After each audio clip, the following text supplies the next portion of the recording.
Yo, what up, my people? It's your boy Los. Top of the morning.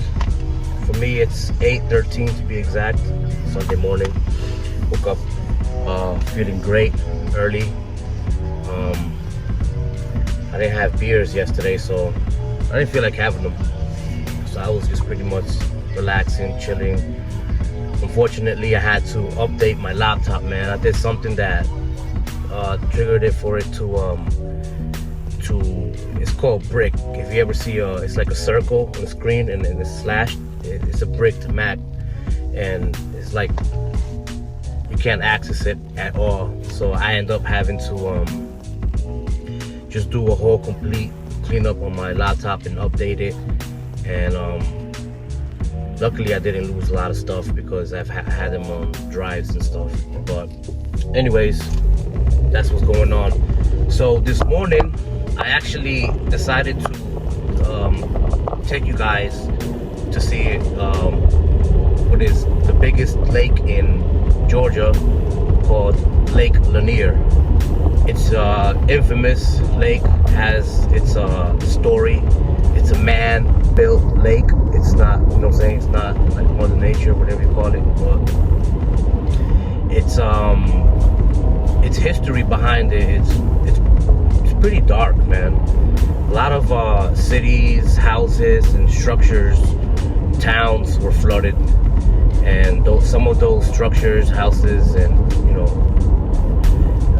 even roads are still, on those at the lake.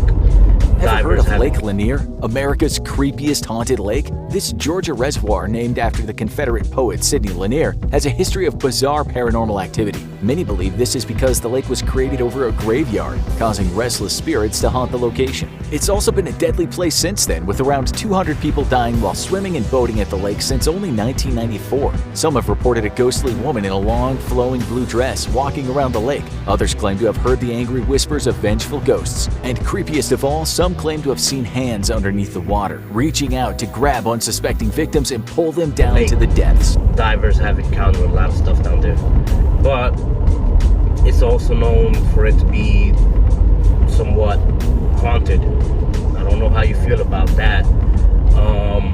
I've heard the stories of it, and I don't really come here anyways to begin with, but over 200 people died at this lake between 1994 and 2022, including Usher's ex-wife's son died in this lake. What happened with Kyle at Lake Lanier?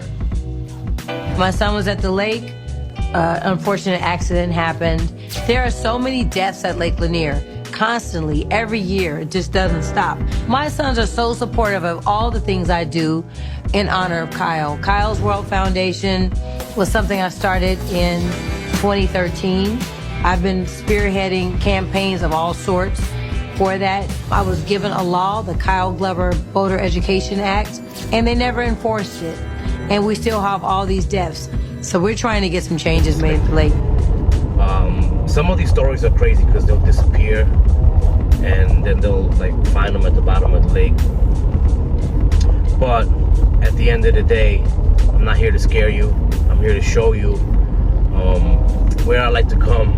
It sounds weird. Where I like to come and actually sometimes have a thought. Early in the morning, I'll come over here and walk around. This is a spot where during the pandemic, I learned how to fish. I'll take you to the exact location where me, my cousin Anover, and my boy Ricardo started our fishing careers. Yeah, we had to get the license and everything, the fishing license. It's like $20. It's important to have it here because I've heard of people being deported over stuff like that, and that's crazy, right? The DNR will come and Anyways, I'm gonna switch the shot right now to show you guys.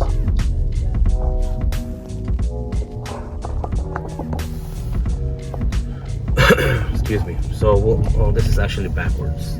I don't know why they do that like that, but this is the parking lot. It's a huge lake. This is just part of it. This is not a part where everywhere. It's the only spot. And then you see Lake Lanier back there.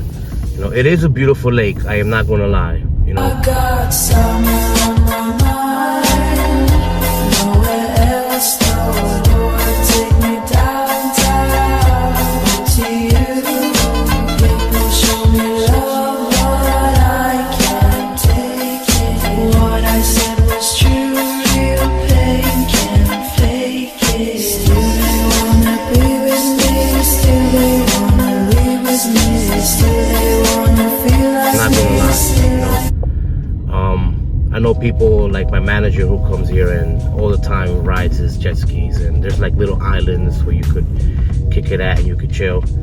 And see, these are some people put their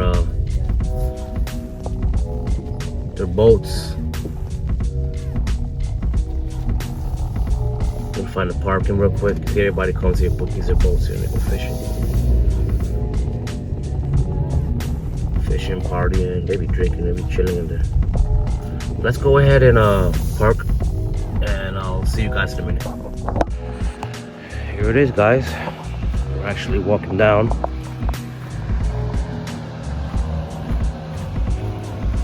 to the area where we learned how to fish, but I'm just gonna give you guys a view. Get a good shot. Nice lake, man.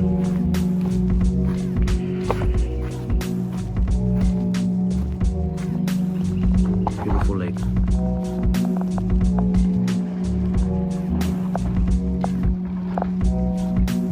You know, and it's really relaxing. Just the quietness of it.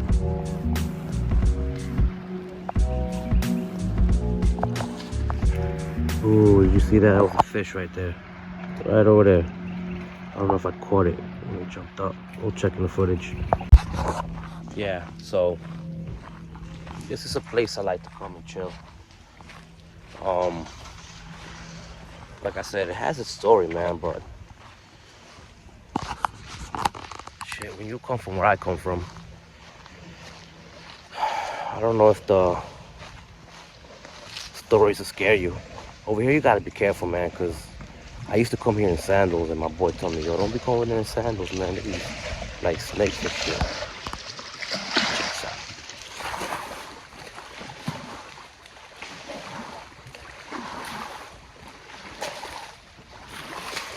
It's dope, man. It's a nice little area. Let's go ahead and walk towards where we used to fish. Me, Anilver, and my friend Ricardo. But I like it, man, because it's nice and quiet.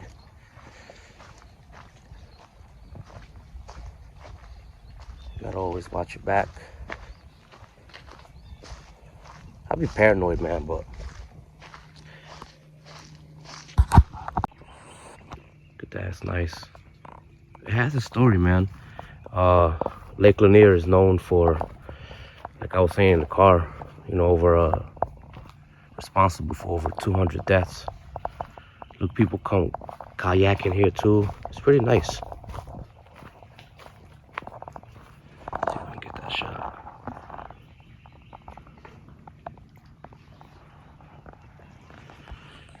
Obviously, a lot of people don't believe the stories about it being haunted.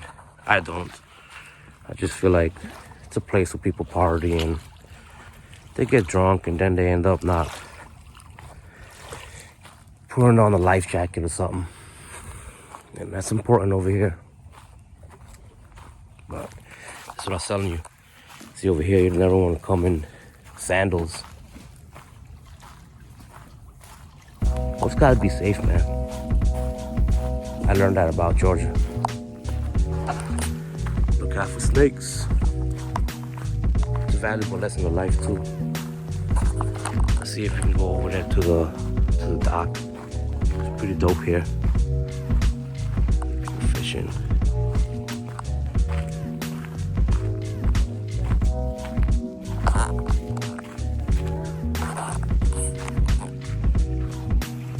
In my opinion, it's a really dope spot to come and think. We used to have turtles, little turtles, and when they got big, we had to go to New York, and nobody I'm not gonna pay nobody to come feed turtles. So they were getting pretty big anyways. And we actually let them go in this lake right over there with my kids, and before we left to New York. They were pretty emotional about it.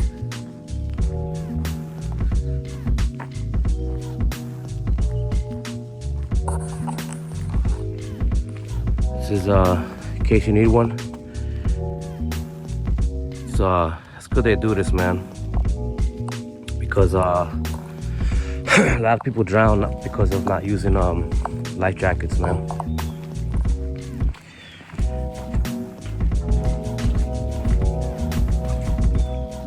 It's beautiful, man.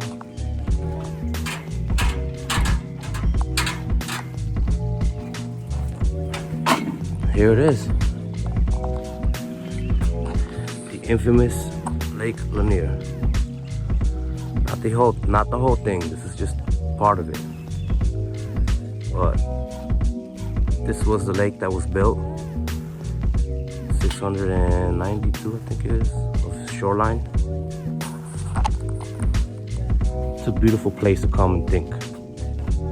You're by yourself in the morning and nobody's here, you know?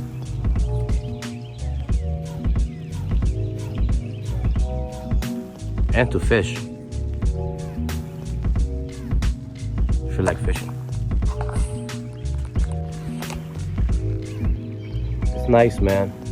It's a really nice place to come and think. I like to come here, sort of think about my future, what I gotta do, what I want to do. And I wanted to come and show you guys, you know, a small video of what I do sometimes early in the morning when everybody's sleeping. I come over here, I think, I reflect, and I like to gather my thoughts. It's a really nice place. I know people say it's haunted and whatnot. I'm not scared. You know, I'm always with God. Jumping in is different. I probably won't jump in. I've done it before, but I don't know how I feel about doing it now. I know how to swim, I'm good. I don't find no need to do it. It's a dope place, man.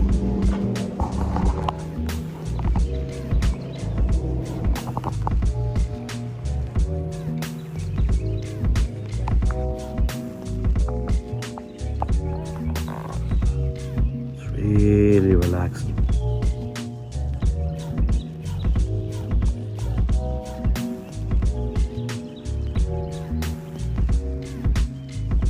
There's a movie on this lake. The documentary is called Lanier. You know how? Why are you doing this?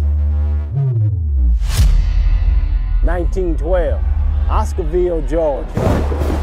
It was a thriving black community until they took it away. What are you smiling at? What did you do? Get on your knees!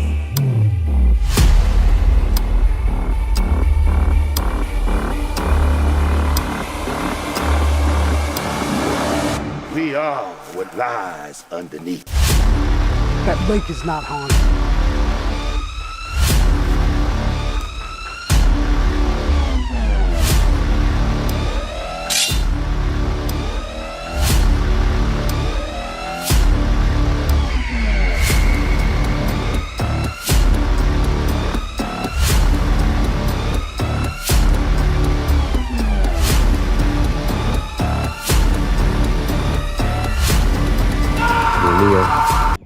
You know how they say it was haunted. You get to look it up. It's based upon a story in there was a town that was flooded here. It was called Oscarville, and it was a black community. There's a lot of things behind it. You know, the South always had its racism down here and whatnot. But Lake Lanier is the largest lake in Georgia. It's a man-made lake meant to provide water and power to the surrounding communities. They actually made it by flooding a valley that had a town in it, Oscarville.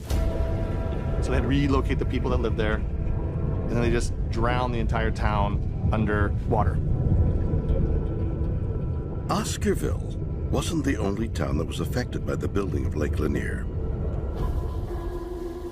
In the 1940s and 50s, the U.S. government acquired the rights to more than 56,000 acres of land in Forsyth, Hall, and Dawson counties to make room for the 38,000-acre lake and more than 700 miles of shoreline. This included several small towns, and the remains of these communities are still submerged beneath the surface of Lake Lanier. When they built the lake, they left tons of structure in the water.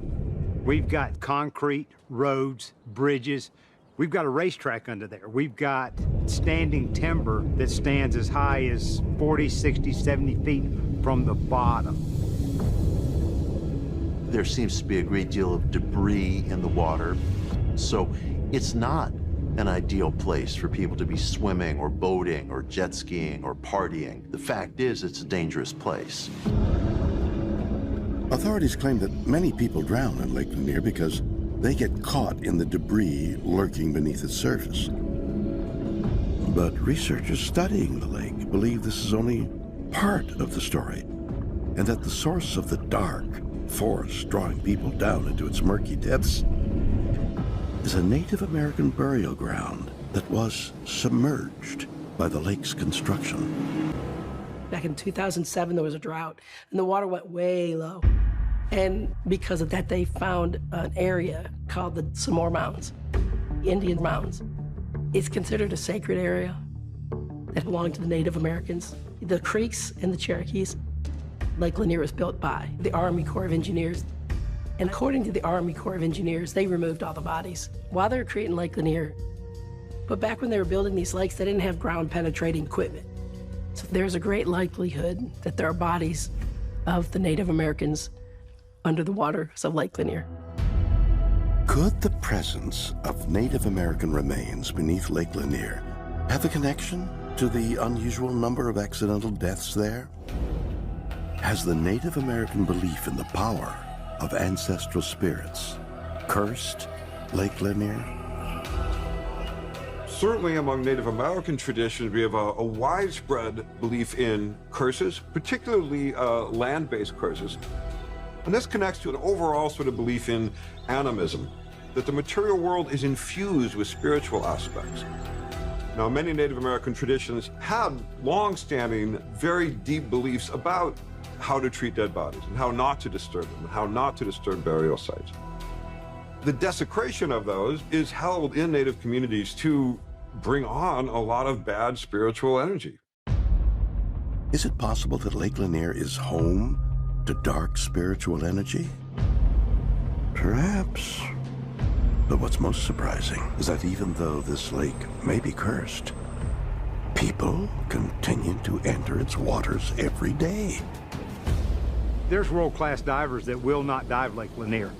We have 11 to 14 million people a year that are coming here and taking their chances, in spite of the fact that there has been somewhere between 600 and 700 drownings on this lake.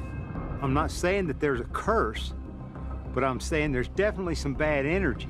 And if it's not cursed, maybe it should be.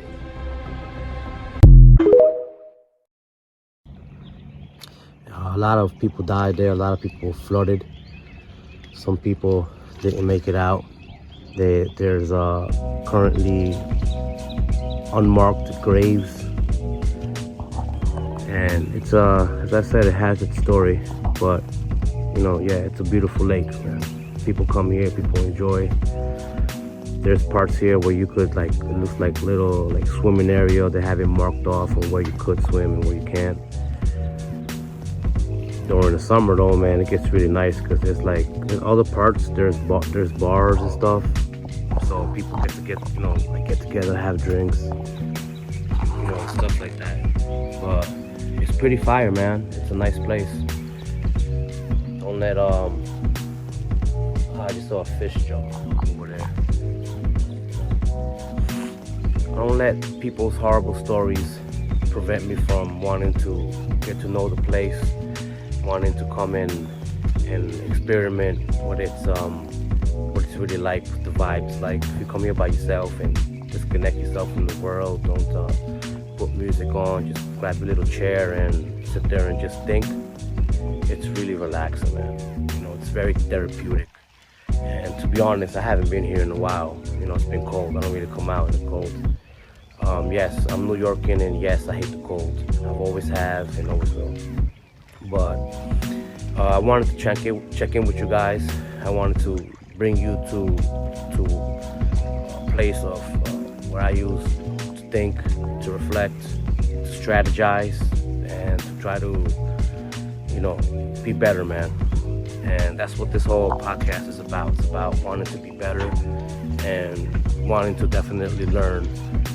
I'm gonna bring you here when it's nice, like cloudy and gloomy out. But I'll bring you here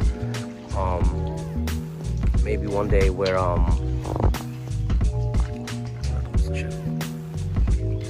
it's really beautiful, man. It looks really nice. And well, just wanted to take the time to thank you guys, man. This is episode number 26, and I'm just happy. I appreciate each and every one of you for always being there, for always supporting, and for always showing love, man. I appreciate each and every one of you guys. Man, I might stay here for a bit. Got me in my little chair over there in the back of the car. I'm gonna take about an hour and just chill. It just sounds so peaceful. Anyways, guys, I really appreciate each and every one of you.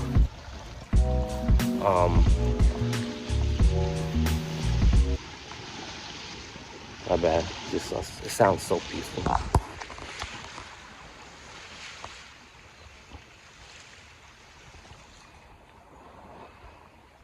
It's just dope. Hell yeah. Yo, episode number 26, Conversations with Los. Thank you for showing love. I appreciate each and every one of you.